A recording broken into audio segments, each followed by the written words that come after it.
We spent £350 on this second-hand marquee to use as our winter workshop. We've given it a few upgrades so far, adding extra tarp and some massive ratchet straps to save it from the wind, but there's something we're still struggling with. Power. So in this episode, we're installing a somewhat unconventional solution that should make working on the truck much easier. And maybe even get some work done on the truck. The road to off-grid, off-grid.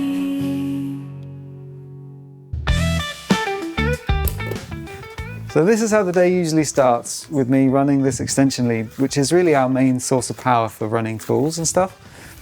But it's a real pain because wherever I go, this has to come with me. And sometimes we need power tools in different locations or more than one location. And we also need to stop to every time we want to boil the kettle for tea and stuff. We've got access to two 13 amp sockets, so that's kind of it. So what we're going to do, we're going to run essentially an extension wire up from those sockets into a conduit to run around the workshop. But instead of plug sockets, what we're going to do is essentially have a series of extension leads that are permanently mounted to the wall that can go wherever we want them in the workshop and then be called back, put away neatly. I don't know why I prefer that idea over having sockets, but it just seemed really cool. So we've got these, which are like these rubberized tail ends or something like that. I can't remember. But we've got these two gang sockets and these hooks.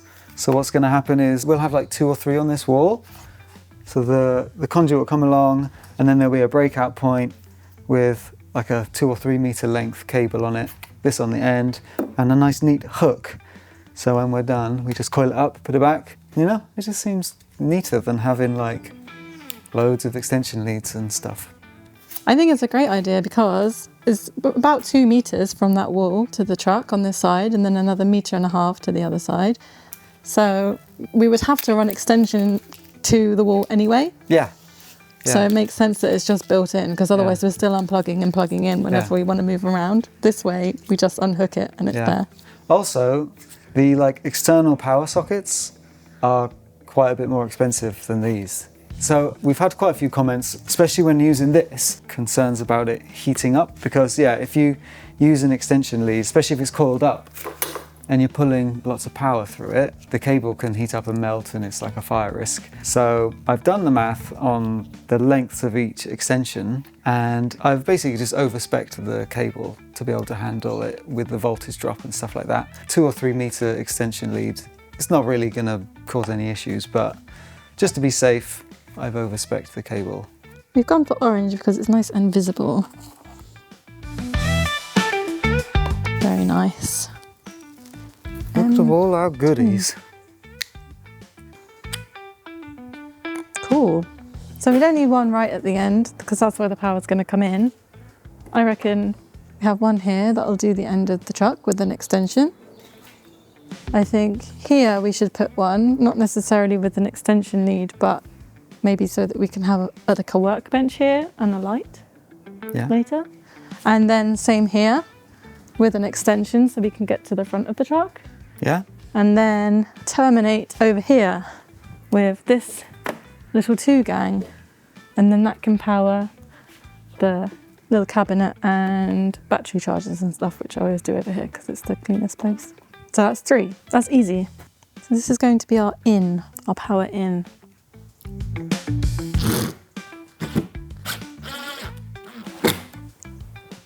It'll be like something about like cat. Oh, it's gonna look so neat. Yeah. Cable management.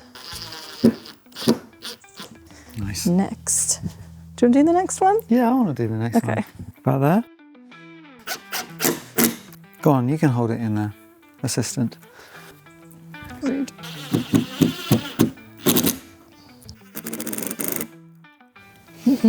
Nice. Yeah, we don't know if we'll need this one, but it's easier to put it in now than later, isn't it? Yeah.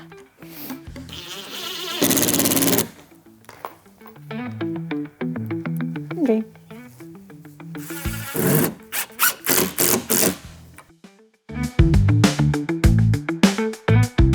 I'll go here.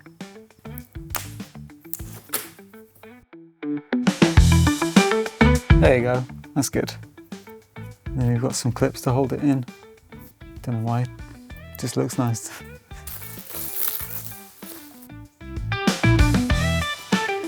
Oh, It's my move monsieur. So I guess we measure it from the plug up and over to this way.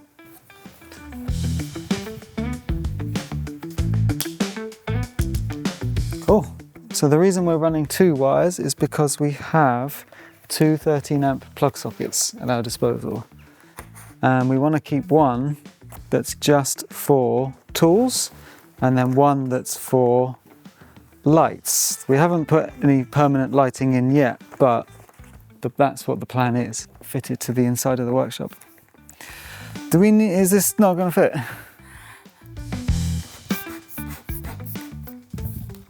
Should we try and put this through the conduit now and see? See how tricky it is? Hopefully it fits. It's a bit of a squeeze.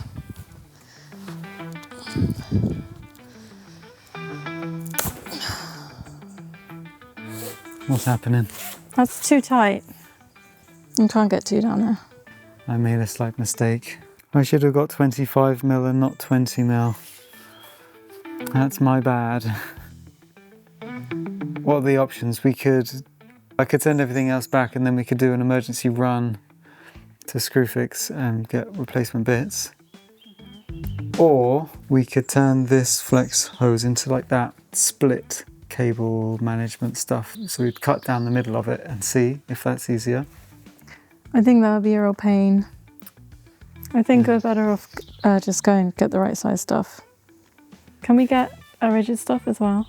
Yeah? Yeah, I'm not a fan of this. Okay. I don't think it's going to look as neat because it has all like kinks in it and stuff. Okay. But yeah, this ain't going to work. This is what happens when I buy stuff and you haven't supervised. Let's go to Screwfix and see what we can figure Yeah, out. we'll just have to see the thickness. Yeah, okay.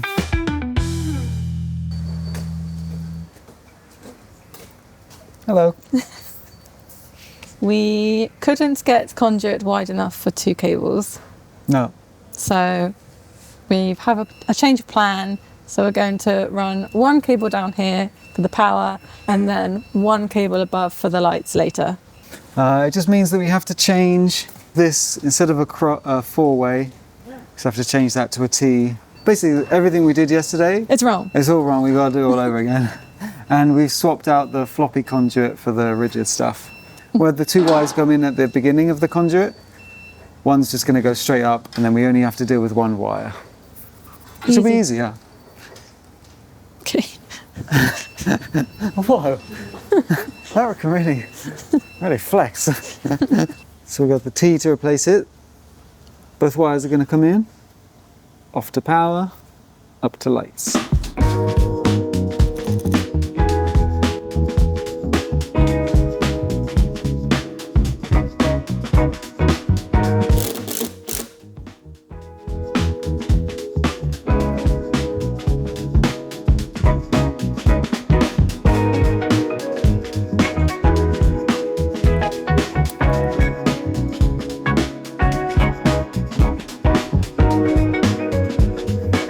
Has arrived.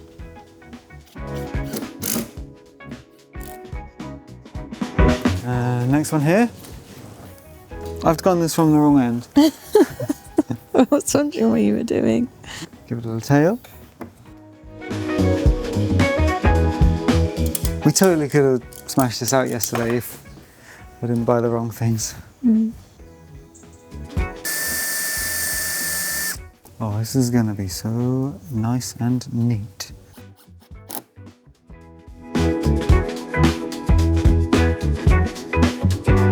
These are pretty cool. It's like a make your own extension lead. Look at this little extension lead. This is to replace the one in the T station. Oh yeah, that'll be well neat. Just got to stick that down somehow.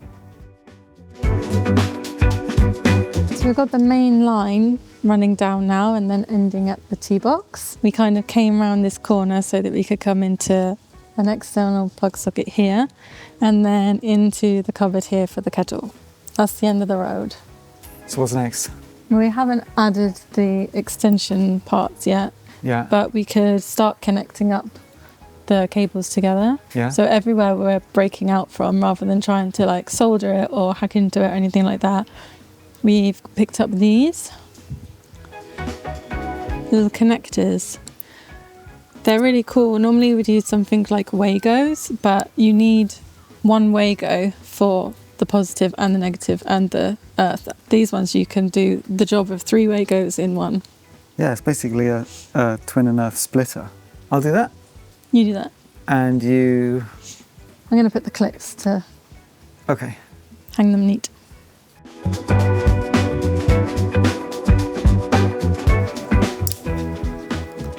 Nice.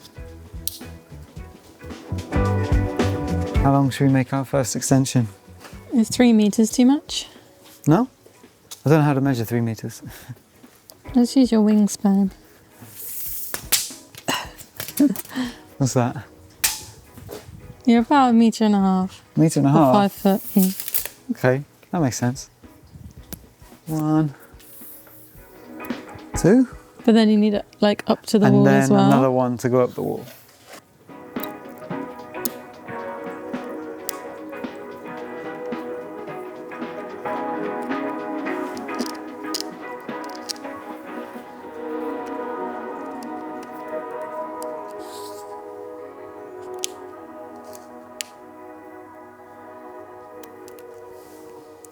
What are they?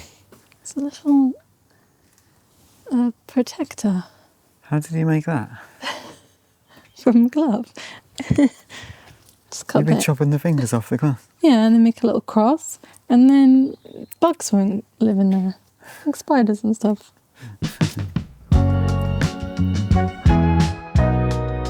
I think this is the last plug. This is, yeah. It's fiddly. It's not usually a job that I'm good at. Ah! Ah! This is usually something I would have handed to you to do by now. You're doing a great job. Done. That is neat. I like that. Just be like, oh, I just need to bring some power over here. Just, there you go. Very pleased. Are you ready to test? Yeah. Okay, right. I'll plug it in. We'll see if the kettle boils. Okay. You ready? Yes. Did it work? Yeah. I was waiting for the breaker to pop or something, like we had wired something wrong. Or... Cool. What else should we test? Let's plug our light in over here. Woohoo! Oh yeah. We got sockets. What do you think? I will feel better once the lids are on those. Oh, so you don't have the deadly yeah. wires poking out. That's good. Those little splitter clip things worked really, really well. Yeah, I did. Couldn't have fit much more in those boxes. No. No, it worked out well in the end. Do you think that we should have some way to have these on the wall if we wanted them on the wall? Yeah, probably. I got no way of hooking them though. We just Maybe put some Velcro. Yeah, some strong Velcro. And then we can Velcro it up. Let's do it. Cool. I'm tired. Yeah, let's go home.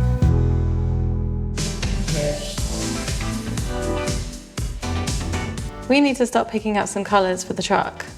So first up we have Original Mousse. Now I have to admit that when I first thought about this colour scheme, in my mind it worked a lot better than how it looks right now.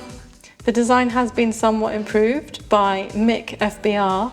His use of pinstriping really leans into that retro feel, and it does improve it, I think, but still maybe no to the brown. It makes me think of cardboard cases you'd get around a VHS. I don't know why. But something about that nostalgic kind of look is really endearing. It does look cool. But maybe not. Better. Not with the orange though. Yeah, and maybe not because we want quite a modern camper. Yeah. Maybe that's just too much of a mishmash. Yeah. So next up, designed by PJ1R, he's gone for a teal chassis with an orange cab.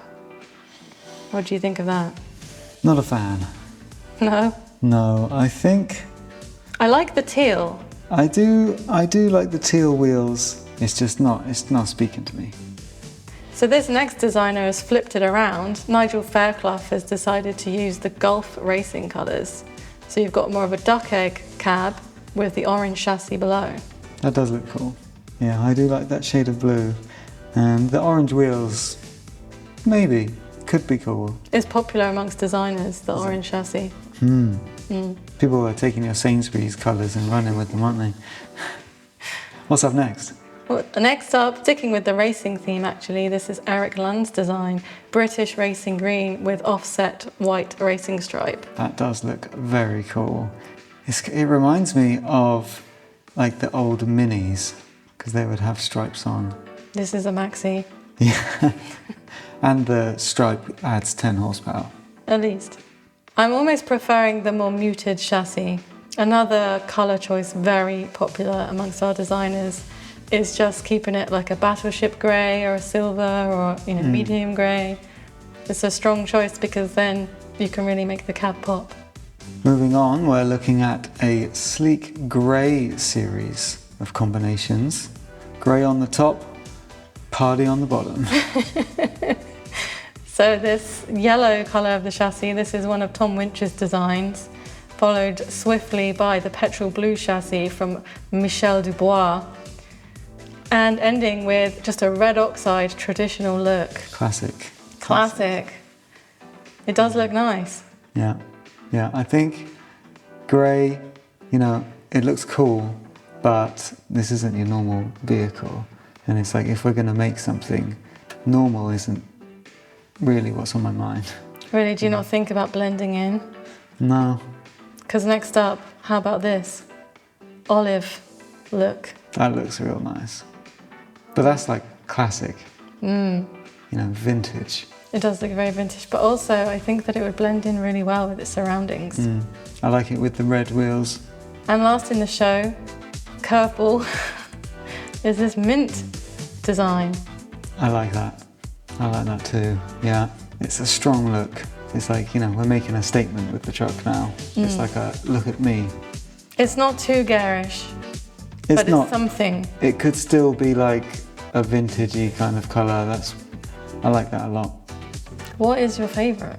It's between this one, the mint, and the olive. Yeah, I really like the olive.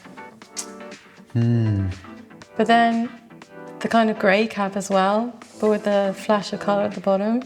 I do like grey.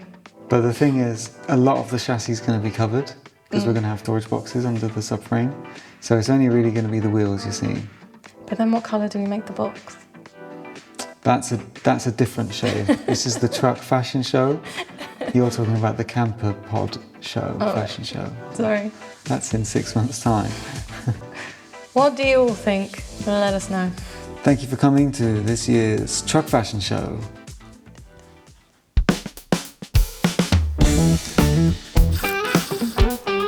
Just the finishing touches. Add these little lids. And then I won't worry about having the power on.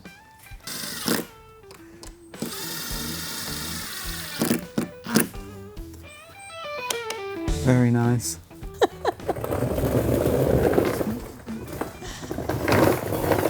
This thing's too fun. So, what are we doing now? Do you want to talk about the drum? Drum. So, servicing the brakes is on our list of things to do, and we thought while the wheels were off, we would, take these drums off and have a look.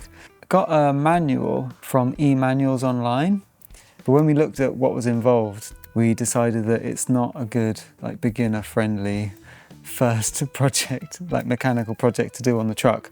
So instead, we're setting ourselves a challenge for the day to get all of this ready for primer. Yeah, we really just need to get all in here with some hot soapy water, some degreaser, some wire brushes, and just get into all these fiddly bits once and for all. Because if we can get primed up to here, which is where we treated to, then that's like a good 2/3 of the chassis done. Yeah. There's no point in dragging it out anymore than this. No, because when we get to this point, we have to take the air tanks off and possibly the exhaust to get to the rest of the chassis. And the fuel tank. And the fuel tank, that needs to come off and be cleaned and stuff, because I don't know how long that diesel's been sitting in there for. It does start and drive fine, the truck, but I think we're really just trying to find as many jobs as we can do before we look at the engine, because I think we're both a bit apprehensive of doing that bit.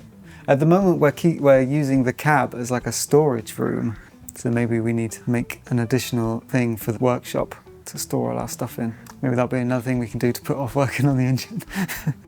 So we got some bits, didn't we? We've brought cleaning supplies, because actually a lot of the grimy stuff on the axle and On the all that, underside. on the underside, most of it's mud. Big heavy duty wire brush that's hopefully going to do a good job at properly scraping off all the loose rust. Bosh! Yeah. Yeah, so all these bits in here.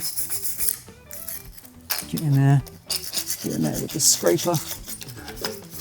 And the brush. But first, let's see how much of it's mud.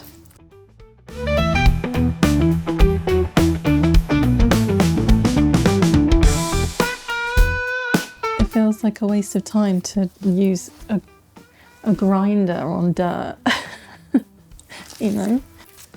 And then once this has been agitated, we'll get it with the pressure washer, and then anything that's left over is definitely rust. Does that seem like a good idea? Well, I think if an angle grinder can get off rust, it can get off dirt. Yeah, but you'll end up grinding off paint, and because you Doesn't think need it's to. rust, but it's just dirt. Makes sense. And also, like, once you've got in all the tricky areas and got them clean, then we can just treat them. I'll actually at least be able to see what flakes need grinding and what don't. Okay, I'm gonna join in. We'll see you guys in a minute.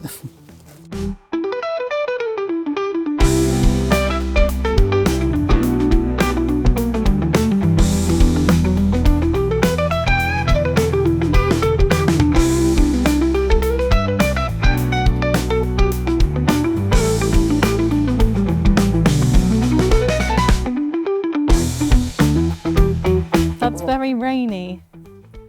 Yeah, Did you? I didn't think about that.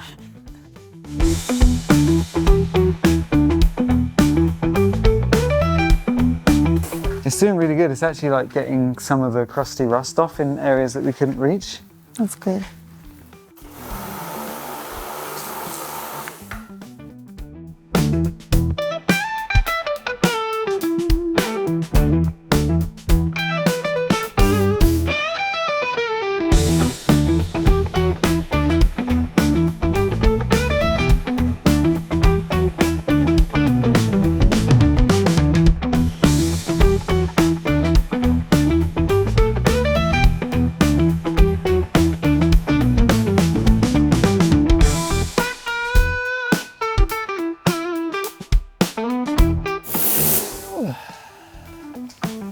Okay, done.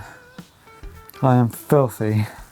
Yeah, there was little chunks flying at me, and I was at the other end of the tent. How's it looking? Good. This power wash is really strong. It's taken off a lot of crust and also like a lot of paint, which is good because it shows where the paint wasn't on very well. Yeah, you can really see it now, because Yeah. you couldn't tell before in the diff where the Yeah. worst, because it's not actually that bad. No? Where the logo is good. Yeah.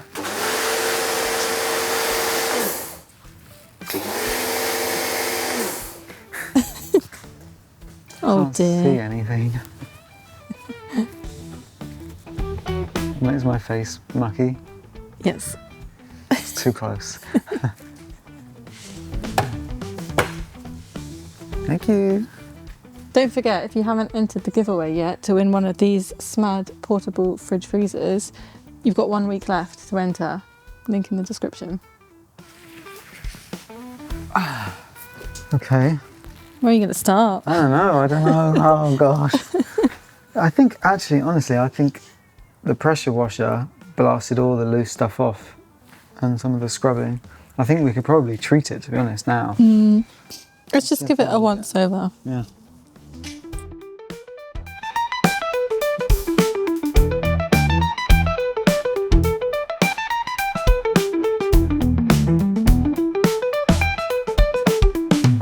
Like, this is doing good, but it's not like getting off the stuff that I can see is really bubbled.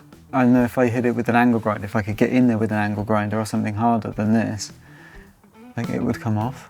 The needle gun is the best for all these little places. Well, there's not that much to do. No. So why don't we hook up the needle gun? Give our air compressor a little caning. Thank you. And its keep. So we got to take these rear shocks off. This one and this one, they both have to come off because they're actually like a serviceable item. No, what's it called? A Consumable. consumable. Yeah, these are consumable. So they're meant to be replaced every certain amount of miles. I can't remember what they said. They're not too expensive. Is there anything wrong with getting aftermarket shocks? No, as long Because as the Mercedes ones are crazy expensive. the Mercedes ones were £600 for 4, or aftermarket, like a good brand one, they were 50 quid each, 40 quid each or something. We'll go with those. Well, at least the shocks would be a better introduction to the mechanical work on the truck Yeah, than yeah. the That'd be a good brakes. ease in. Yeah. Yeah. There's no plugs on this side yet. Oh, Will one let's of our see. plugs reach? Ooh, easy. We made a slight trip hazard. Well, that's why it's orange.